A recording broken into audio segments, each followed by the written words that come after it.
இன்னைக்கு எம்மிவில மொறுமொறுன்னு மசால் வடை செஞ்சுருக்காங்க. பொதுவாக இந்த மழை காலத்தில் எல்லாருமே சுட சுட ஸ்நாக்ஸ் சாப்பிட விரும்புவாங்க. உங்களுக்கு இந்த மாதிரி மொறுமொறுன்னு மசால் வடை சுட சுட செஞ்சு கொடுத்தீங்கன்னா ரொம்ப விரும்பி சாப்பிடுவாங்க. கிச்சனுக்குள் போகலாம். நம்ம சேனலை சப்ஸ்கிரைப் பண்ணாதுங்க, சப்ஸ்கிரைப் பண்ணிக்கோங்க. பெல் பட்டனை ப்ரெஸ் பண்ணுங்கள். அப்போ தான் நம்ம போடுற சமையல் வீடியோ உங்களுக்கு வரும். இந்த அழகில் வந்து நான் கடலைப்பருப்பு எடுத்துருக்கேங்க. இது வந்து 150 கிராமுங்க. நான் ஏற்கனவே வந்து 3 ஹவர் ஊற வச்சுருக்கேன். இது வந்து 3 பேர் சாப்பிட்லாம். இது இப்போ நான் கழுவி எடுத்துகிட்டு வந்துடுவேன். நான் ஒரு மிக்ஸி ஜார் எடுத்துக்கிட்டேங்க. 4 நீட்டு காஞ்ச மிளகா, நீங்கள் குண்டு மிளகா இருந்தால் கூட போட்டுக்கலாம். இதை வந்து நான் இப்போ வந்து போட்டுக்க போகிறேன் மிக்ஸி ஜாரில். இஞ்சி அரை துண்டு நல்லா தோல் சீவி இதை மாதிரி கட் பண்ணி வச்சுருக்கேன். மிக்ஸி ஜாரில் போகிறதால இதையும் நான் போட்டுக்க போகிறேன். சோம்பு ஒரு அரை ஸ்பூன் எடுத்துக்கிட்டேன். இதையும் நான் போட்டுக்க போகிறேன். பூண்டு நல்லா தோலோடு எடுத்துக்கோங்க. நம்ம மசால் வடை செய்ய போகிறதால தோலோடு போட்டால் தான் நல்லா டேஸ்ட்டாக இருக்கும். அதனால் தோலோட ஒரு 6 பூண்டு பல் எடுத்துக்கிட்டேன். அதையும் போட்டுக்கோங்க. உப்பு எடுத்துக்கிட்டேங்க. இது வந்து தேவையான அளவு போட்டுக்கலாம். உங்களுக்கு எவ்வளோ தேவையோ போட்டுக்கோங்க. நான் ஒரு அரை ஸ்பூன் மாதிரி போட்டுக்கிறேன். இதெல்லாம் போட்டு இப்போ மிக்சியில் ஒரு கரகரன்னு இப்போ நம்ம அரைச்சி இப்போ எடுத்துகிட்டு வந்துட்டு போகிறோம். இப்போ நம்ம மிக்சியில் போட்டோம் இல்லைங்க, இந்த மாதிரி கரகரன்னு அரைச்சிக்கோங்க. ஏன் நான் முதல்லையே போட்டு கரகரன்னு அரைச்சேன்னா, இப்போ பருப்போடு போட்டோன்னா கொஞ்சம் அரையிறதுக்கு கொஞ்சம் கஷ்டப்படும். அதனால் நான் முன்னாடியே வந்து கரகரன்னு அரைச்சிட்டேன். பருப்பு நல்லா கழுவி இந்த மாதிரி எடுத்துருங்க. நல்லா தண்ணிலாம் நல்லா இருவிடணும். தண்ணியோடு போட்டிங்கன்னா உங்களுக்கு எண்ணெய் குடிக்கும். நல்லா இப்போ தண்ணியெலாம் இருத்து எடுத்துகிட்டு வந்திருக்கேன். இப்போ நான் போட்டுக்க போகிறேன். இப்போ போட்டு நம்ம மிக்சியில் கரகரன்னு அரைச்சிக்க போகிறோம். ரொம்ப நைஸாக அரைச்சிங்கன்னா வடை வந்து மொறுமொறுன்னு வராது, சாஃப்டாக இருக்கும். ஆனால் நம்ம நல்லா கரகரன்னு அரைச்சி எடுத்துகிட்டு வந்துட போகிறோம். இப்போ மூடி போட்டு அரைச்சி எடுத்துகிட்டு வந்துடலாம். இந்த மாதிரி மிக்சியில் நான் வந்து ஒன்றும் பாதியமாக நல்லா அரைச்சிருக்கேன். நல்லா பருப்புலாம் நல்லா தெரியுது பாருங்கள். இந்த மாதிரி நீங்கள் மெஷர்மெண்ட்லாம் அரைச்சிக்கோங்க. இந்த மாதிரி அரைச்சிங்கன்னா ரொம்ப வடை நல்லா மொறுன்னு டேஸ்ட்டாக கண்டிப்பாக வரும். நான் மிக்ஸி ஜார்லேருந்து அரைச்சி இதில் எல்லாத்தையும் கொட்டிக்கிட்டேங்க. நல்லா வெங்காயம் 2 வெங்காயம் நல்லா பொடியாக அரைஞ்சிக்கிட்டேன். இந்த மாதிரி நல்லா நைஸாக அரைச்சிக்கோங்க. அதையும் நம்ம இதில் போட்டுருவோம். ஒரு 2 வெங்காயம் போட்டிங்கன்னா தான் நல்லாயிருக்குங்க இந்த வடை. புதினா போடுங்க. ரொம்ப டேஸ்ட்டாக நல்லா வாசனையாக இருக்கும் வடை. ஒரு 2 ஸ்பூன், கை அளவு பார்த்தா கொஞ்சம். இதே நல்லா பொடியாக அரைச்சிக்கோங்க.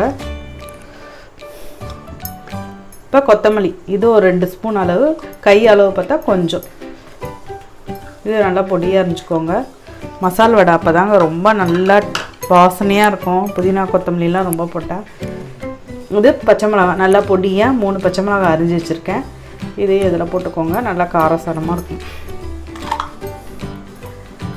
கருவேப்பிலை ஒரு 5 கருவேப்பிலை எடுத்துக்கிட்டேன். ஒரு 5 கருவேப்பிலை எல்லாம் எடுத்துக்கிட்டேன். அதையும் நல்லா பொடியாக இந்த மாதிரி நான் அரிஞ்சிக்கிட்டேன். இப்போ இதெல்லாம் போட்டு நம்ம மிக்ஸ் பண்ணிக்க போகிறோம்.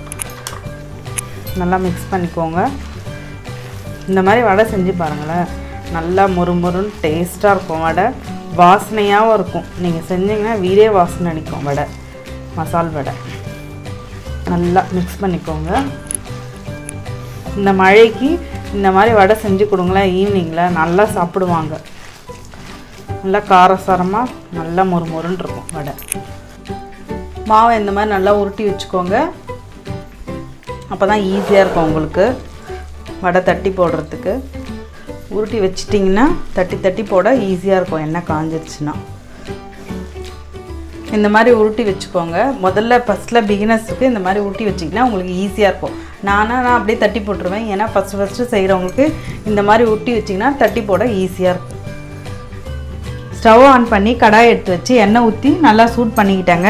இப்போ வந்து நான் வடை தட்டி போட போகிறேன். இப்போ பாருங்கள், இந்த மாதிரி நம்ம வடை எடுத்து வச்சுருக்கோம்ல உருட்டி மாவை பாருங்கள், இப்படி பண்ணிக்கோங்க.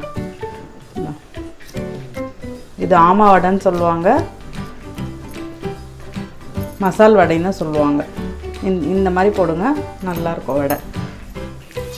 பொறுமையாக போடுங்க. ஒன்று ஒன்றா பாருங்கள். இன்னொன்று செஞ்சுக்கிறேன். இப்படி அழுத்திக்கோங்க.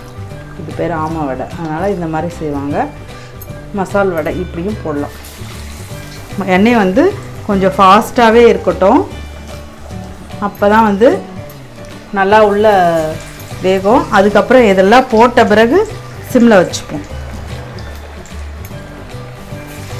இதெல்லாம் போட்ட பிறகு சிம்மில் வச்சுட்டா உள்ளெல்லாம் வேகும். போடும்போது கொஞ்சம் ஃபாஸ்ட்டில் இருக்கணுங்க, அதுக்கப்புறம் சிம்மில் வைப்போம். இப்போ சிம்மில் வச்சுப்போம் கொஞ்சம், ஏன்னா தீஞ்சு போயிடும். சிம்மில் வச்சு பொரிச்சாதான் வந்து எண்ணெயும் குடிக்காது. கொஞ்சம் சிம்மில் வச்சுக்கோங்க. அதுக்கப்புறம் நம்ம ஒரு 2 நிமிஷம் ஆனோடனே திருப்பி போடுவோம்.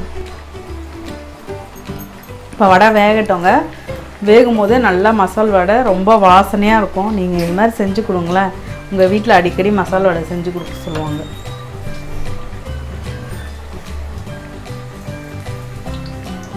உடனே திருப்பாதீங்க. அதுக்கப்புறம் 2 நிமிஷம், இப்போ 2 நிமிஷம் ஆயிடுச்சு. இப்போ நான் பொறுமையாக திருப்பி விடுறேன். பாருங்கள் வெந்திருக்கு. இப்போ பொறுமையாக ஒன்று ஒன்றா திருப்பி விடுங்க. நல்லா வெந்திருக்கு பாருங்கள். வடை போடும்போது ஃபாஸ்ட்டில் வைக்கணும், போட்டு கொஞ்சம் முடிச்ச உடனே சிம்மில் வச்சிடணும். அப்போ தான் எண்ணெய் குடிக்காது. இப்போ நல்லா திருப்பி விட்டாங்க இல்லைங்க, வடையை திருப்பி விட்டுட்டேன். வேகட்டும், திருப்பி விட்டு வேகட்டும். சிம்மில் இருக்கட்டோங்க, இல்லைன்னா தீஞ்சு போயிடும் வடை. நல்லா வெந்திருக்கோங்க. பபிள்ஸ்லாம் நல்லா அடங்கியிருக்கு. இந்த டைமில் நம்ம எடுத்துருவோம். பாருங்கள் சூப்பராக வந்திருக்கு வடை. மசால் வடை, மசால் வடை ரெடி. இது ஒரு பாத்திரத்தில் மாற்றிப்போம். நல்லா மொறு மொறுன்னு சவுண்டு நல்லா கேட்குது பாரு.